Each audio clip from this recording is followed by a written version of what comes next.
SUAPP AIR Multi-Image Reference. Multi-Image Reference feature is officially live. You can upload up to 5 images at once and merge all your references with a single click. Step 1. Upload your base image. Then choose a style with the banana icon.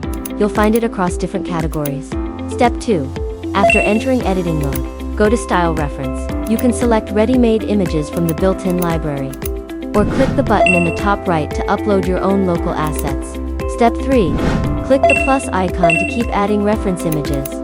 You can upload up to 4 reference images in total. Make sure to remember each image's number.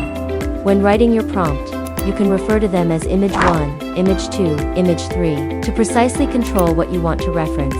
Finally, click Create, and you'll get the exact result you're aiming for. Whether it's for daily renders or professional design work, this feature can significantly boost your efficiency.